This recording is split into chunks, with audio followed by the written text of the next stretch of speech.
দীর্ঘ ৩ বছরেরও বেশি সময় ধরে রুশ সেনাদের বিরুদ্ধে লড়াই, হাজার হাজার মানুষের প্রাণ, লাখ লাখ মানুষের গৃহহীন হওয়া, এত ত্যাগের পরও নিজেদের ভূখণ্ড রক্ষা করতে পারছে না ইউক্রেন।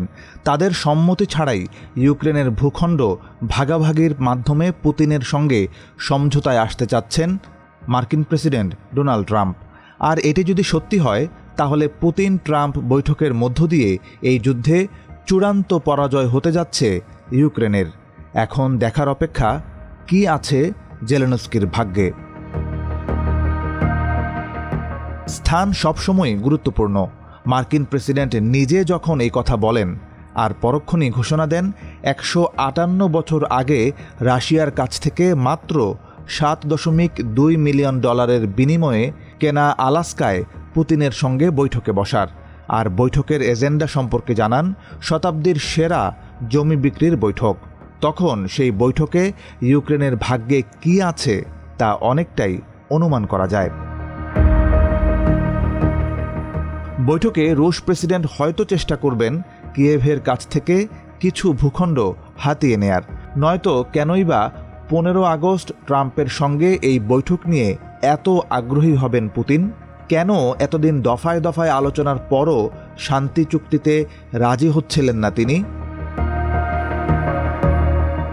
পুতিনের বৈঠকে রাজি হওয়ার বিষয়ে জানা যায়, মস্কো সফরে ট্রাম্পের দূত স্টিভ উইটকফ ইউক্রেনকে দোনেৎস্ক ও লুহানস্ক অঞ্চলের রুশ সেনাদের দখলকৃত অংশ ছেড়ে দেওয়ার বিনিময়ে যুদ্ধবিরতির প্রস্তাব দিয়েছেন পুতিনকে।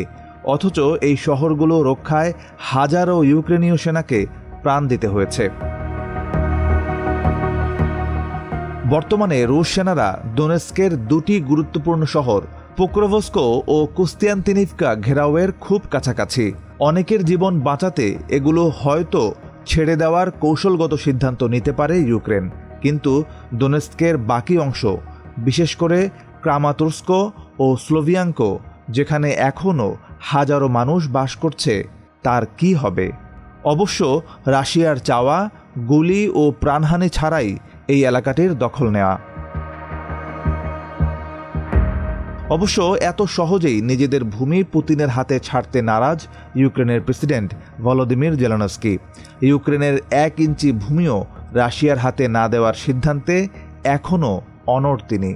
একই সঙ্গে জানিয়েছেন তার দেশ তৃতীয় পক্ষের চাপিয়ে দেওয়া কোনো সিদ্ধান্ত মেনে নেবে না। কিন্তু সমস্যা হলো, যুদ্ধ চালিয়ে যাওয়ার সেই সক্ষমতাও তার নেই। মস্কোর সঙ্গে লড়তে হলে তাকে নির্ভর করতে হচ্ছে ট্রাম্প প্রশাসনের কাছেই। তাই যেভাবে ইউক্রেন দখলের খেলায় মেতেছেন পুতিন প্রশাসন আর ঘোষণা দিয়েছেন পুরো ইউক্রেন দখলের, তাতে ভূমি সমঝোতায় যুদ্ধবিরতির মাধ্যমে ইউক্রেনের বাকি ভূখণ্ড রক্ষা করা ছাড়া ভিন্ন পথও খোলা নেই জেলেনস্কির সামনে।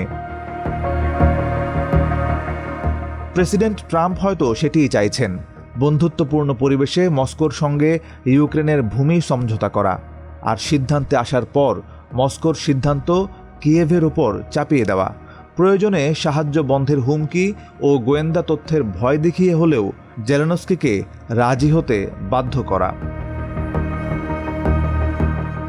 অবশ্য পুতিন ট্রাম্প আলোচনার এখনও বাকি। তার আগে হয়তো পুতিন ট্রাম্পকে আরও কিছুটা প্রভাবিত করার সুযোগ পাবেন, যা কিনা এতদিন চেয়ে আসছিলেন তিনি চাচ্ছিলেন ওয়াশিংটনকে এমন অবস্থায় দাঁড় করাতে যাতে কিয়েভকে ছেড়ে দেয় তারা, আর পুতিনের সেই চেষ্টা এখন অনেকটাই সফল। তাই ট্রাম্প পুতিন বৈঠক যতই এগিয়ে আসছে, জেলেনস্কির ভয় ততই বাড়ছে।